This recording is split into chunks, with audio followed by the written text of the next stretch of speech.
Para el análisis de datos es esencial trabajar con la distribución de frecuencias.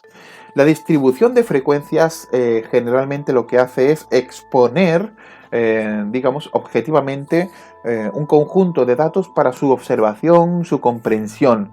Y en este sentido, digamos que lo más, digamos, arquetípico es la representación de un conjunto de grupos, de un conjunto de personas con un valor numérico, digamos, añadidos. Por ejemplo, tenemos en una clase, tenemos 8 personas morenas, 8 personas rubias, 7 que son pelirrojas y 2 castaños, ¿no? En ese sentido estamos haciendo una distribución de frecuencia. ¿Con qué frecuencia hay personas castañas en una clase? ¿O con qué frecuencia hay personas con el pelo rubio, ¿no? La distribución de frecuencias es algo bastante, digamos, básico y por tanto se suele emplear de una forma continua en el análisis de datos, de una forma totalmente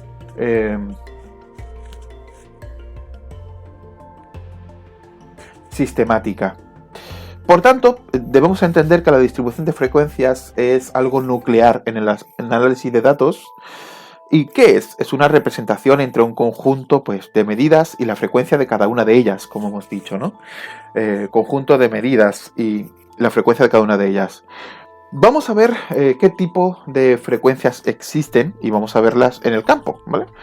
Existe, por un lado, la frecuencia absoluta, que generalmente nos remite al número de veces que se repite cada valor, la frecuencia absoluta.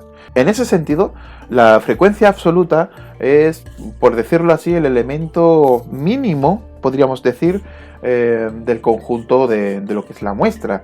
La frecuencia absoluta es el elemento mínimo que podemos, digamos, con el cual podemos operar, ya que la frecuencia absoluta nos dice qué cantidad hay de cada valor, de cada, digamos, cosa que estamos estudiando. Ahí, por ejemplo, como dije, hay 7 pelirrojos y 2 castaños, ¿no? Pues la frecuencia absoluta de los pelirrojos es 7, frecuencia absoluta de los castaños es 2, ¿no? La suma de todas las frecuencias absolutas pues nos da la muestra total, es decir, sería 2 castaños más 7 pelirrojos más 8 rubios más 8 morenos, ¿no? Eso sería el valor total de la muestra y la suma de todas las frecuencias absolutas, ¿no? Por tanto, frecuencia absoluta hace mención al valor de cada medida, de cada ¿vale? Elemento que estamos estudiando, observando en lo que es la muestra, en la distribución. La frecuencia relativa es interesante porque siempre se mide sobre 1. Vamos a ver esto. Es el cociente entre la frecuencia absoluta de cada valor y el número total de observaciones. Número total de observaciones es n, es decir, el total de la muestra. Si teníamos 8 más 8, que es 16, luego teníamos creo que es 7 y 2, ¿no? Si no digo mal, 16, que es más 9, ¿no? 16 más 9. Por tanto, tenemos 25 personas en mi distribución improvisada, ¿no? En este sentido, la frecuencia relativa de castaños pues sería 2 entre 25, ¿vale? Ese sería el resultante, el cociente de la frecuencia relativa de los castaños. Por tanto, ¿cuántos castaños hay en la distribución? ¿Cuál es la frecuencia absoluta de los castaños? Pues sería 2. ¿Cuál es la frecuencia relativa de los castaños? Pues sería 2 entre 25, ¿vale? Muy bien. Aquí he puesto ejemplos. Tenemos 4 grupos, 8, 12, 11 y 9. Y en la frecuencia relativa, la suma de todas las frecuencias relativas dan 1. Es obvio, porque si sumamos 2 en el ejemplo de los pelos, si sumamos 2 entre 25 más 8 entre 25 más 8 entre 25 más 7 entre 25, da un total de 1, ¿vale? Por tanto, toda la suma de todas las frecuencias relativas dan 1, ¿ok? Digo, la frecuencia relativa, la suma de todas las frecuencias relativas dan 1, que es la unidad. Por tanto, lo relativo trabaja en torno a 1, como dije antes, ¿no? En torno a la unidad. y se le denomina también proporción, de ahí que se suele representar con la P minúscula, ¿vale? Mientras que la frecuencia absoluta se representa con la N, porque es el número de las muestras y tal, la frecuencia relativa se representa con la P de proporción, ¿ok? Hay otra P, por tanto, esta P es la P minúscula. La frecuencia relativa, digamos, se representa con la P minúscula y el porcentaje, que es la otra P, se representa con la P mayúscula. ¿Qué es el porcentaje? Pues la diferencia que hay entre frecuencia relativa y porcentaje es que mientras que la frecuencia relativa trabaja sobre 1, es decir, 0,3 por ejemplo sería una representación de una de las frecuencias, ¿no?, de nuestra distribución, 0,3 sobre 1, es decir, 1 sería el total de la muestra y ahí 0,3x, ¿no? Por ejemplo, hemos cogido a un montón de niños que son jugadores de videojuegos. Al 0,3% le gustan los juegos de lucha, al 0,3% le gustan las plataformas, y luego encontramos un 0,1% que le gustan los juegos RPG, rol, etc. Los juegos interactivos de rol, RPG, Role Playing Game. Y dije 3, vale. Y un 0,2%. Un 0,2% les gustan mucho los juegos de estrategia. Y hay un 1% que son otros géneros, ¿vale? Digamos, ¿no? Pues ahí tenemos una distribución de frecuencias basada en las diferentes temáticas o, digamos, los géneros de videojuegos a los que suelen jugar los chavales, ¿no? En nuestra muestra vemos que realmente los que tienen más tirón, los juegos que tienen más tirón son los de lucha y los de plataforma, ¿no? Creo que eran, ¿no? Que son el 0,3% y el 0,3%. Pues en este sentido, vemos que el 1 sería el total de la frecuencia relativa de la muestra, mientras que el 0,3% sería la frecuencia relativa de los juegos de lucha, así como de los juegos de plataforma, ¿no? O aventuras, ¿no? Plataforma, dije antes plataforma, así que no nos vamos a mover de ahí. Pero, ¿qué diferencia hay entre la frecuencia relativa y el porcentaje? El porcentaje se multiplica por 100. Es decir, el 0,3% de la muestra trabaja, es decir, en términos de frecuencia relativa, trabaja con los juegos de plataforma, ¿no? Pues eso significa que el 30% porcentaje, el 30% en términos de porcentaje son niños que les gustan de los juegos de plataforma. El otro 30% son de lucha, el 20% dijimos, el porcentaje era de... no recuerdo ya qué género. Creo que era el género estrategia, ¿no? Había un 10% que jugaba otra cosa, así, etcétera, ¿no? Entonces, en este sentido, el porcentaje no es otra cosa que el valor de la frecuencia relativa multiplicado por 100, ¿vale? Mientras que en términos de frecuencia relativa tenemos un 0,3 de jugadores de plataforma, pues tenemos un 30% en concepto de porcentaje. Por tanto, se puede entender mucho mejor en términos de porcentaje si vamos de cara a la galería a trabajar con los datos, ¿no? Siempre el porcentaje se suele representar con una P mayúscula. Cuando veamos una P minúscula es una frecuencia relativa. Cuando veamos una P mayúscula es el porcentaje, ¿vale? Y aquí hay una gran diferencia, esto me encanta, entre lo que es la frecuencia absoluta o la frecuencia relativa o el porcentaje y la frecuencia absoluta acumulada, la frecuencia relativa acumulada y el porcentaje acumulado. ¿Qué es una cosa y qué es otra? Bueno, se suelen usar siempre juntos. Es decir, primero se ve el conjunto de la distribución de frecuencias. Vale, vemos que hay un total de 40 niños que juegan a videojuegos y vemos que el 30% pues juega a tal juego, el otro 30% a tal otro, tal, ¿no? Ahí vemos nuestra distribución de frecuencias. Primero vemos la frecuencia absoluta de cada variable. Por ejemplo, la variable lucha, la variable RPG, la variable plataforma, la variable estrategia, etcétera, ¿no? Otros juegos, otros géneros, ¿no? Dijimos, ¿no? Pues se ven las variables diferentes y primero las frecuencias absolutas, que es cuántos niños juegan a eso. Luego la frecuencia relativa, que es el cociente entre la frecuencia absoluta y el valor total de lo que son el conjunto de las observaciones de los niños. Es decir, digamos, cada caso dividido en todos los casos, ¿no? En este sentido te da la frecuencia relativa. Si tenemos de los 40 niños el 30% que juega a tal tipo de juegos, pues la frecuencia relativa va a ser el 0,3, porque si dividimos el 100% entre el 30%, pues te sale eso, ¿vale? Muy bien. Y luego tenemos el porcentaje, que ya lo he dicho, ¿no? Primero frecuencia absoluta, luego frecuencia relativa, luego porcentaje, es decir, n, p minúsculas, p mayúsculas, y luego de eso tenemos la frecuencia absoluta acumulada en la tabla, lo ponemos después de lo que es el porcentaje. ¿Qué es la frecuencia absoluta acumulada? Es ir simplemente sumando cada valor. Es ir sumando cada valor para encontrar finalmente el número total del valor de la muestra. Es decir, que si tenemos, ¿qué te digo yo? 7 niños que juegan a esto, 8 niños que juegan a esto otro, 5 niños que juegan a... Pues si tenemos 7, 8, 5, tal, eso sería la frecuencia absoluta, ¿no? Pero si hacemos una frecuencia absoluta acumulada, el primer valor será 8, dije, ¿no? 7. Si el segundo es 8, no se pone 8, se pone 15, porque se suma.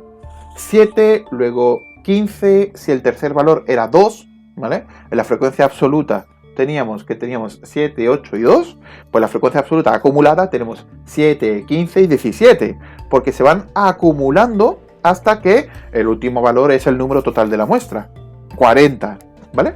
Y así también con la frecuencia relativa. Si tenemos que esto era un 0,3, el siguiente era un 0,2, imaginaos, ¿no? Pues si 0,3 era el primer valor y 0,2 era el segundo, pues 0,3 en la acumulada es el primero y la frecuencia relativa acumulada, el segundo valor es 0,5, porque se van sumando, se van acumulando hasta al final del todo hallar el 1, ¿ok? Por tanto, la frecuencia relativa acumulada, el valor total de la muestra es 1. El valor total de la muestra en la frecuencia absoluta acumulada es el número total, ¿vale? De niños que están jugando, el número total de la muestra. Y el porcentaje igual, se va acumulando, se va sumando hasta encontrar el 100%, ¿vale? Y ahí adquirimos la tabla de la distribución de frecuencias con estos 6 datos o medidas tan necesarios. La frecuencia absoluta, la relativa, el porcentaje, frecuencia absoluta acumulada, frecuencia relativa acumulada y porcentaje acumulado. ¿Y por qué son importantes? Porque todos estos valores, todas estas medidas, nos van a ayudar para finalmente hacer operaciones. Todo esto nos va a ayudar para entender mejor los datos, observarlos y emitir conclusiones, para trabajar con ellos, ¿vale? Por tanto, es absolutamente necesario entender la diferencia entre estos 6, ¿vale? Estos 6 conceptos: porcentaje, frecuencia absoluta, relativa y los acumulados. Aquí también he puesto, para terminar la parte de hoy, variable cuantitativa discreta con muchos valores. Se agrupa en intervalos. Esto es muy interesante. ¿Qué es un intervalo? A veces las tablas se representan en intervalos. Es decir, en lugar de tener 2 niños que juegan a esto y 4 niños que juegan al otro, se ve de 2 a 4 niños que juegan a esto. O, por ejemplo, distribución de frecuencias en virtud de la inteligencia. Pues de 100 a 120, estos niños. De 121 a X, estos otros niños, así, ¿no? Bien, el intervalo es cada uno de los grupos de valores que ocupan una fila, ¿vale? Y en este sentido,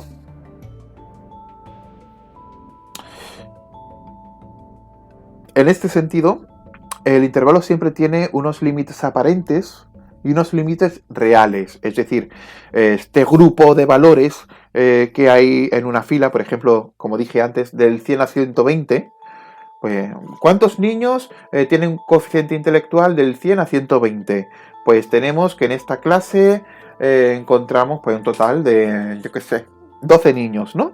Vale, pues 12 niños tienen de 100 a 120 de coeficiente intelectual. Los límites aparentes de los valores, mayor y menor de este intervalo, serían 100 y 120. Sin embargo, el límite real o el límite exacto no es 100 o 120. A la hora de operar, no se opera con el límite aparente. Se opera con otro límite, los valores que se denominan máximos y mínimos, ¿vale? De esos límites. ¿Cuáles son esos valores? Pues realmente, generalmente es una resta o una suma, dependiendo de si estamos en el límite máximo o en el límite mínimo, ¿vale? La amplitud aparente del intervalo multiplicada por 1.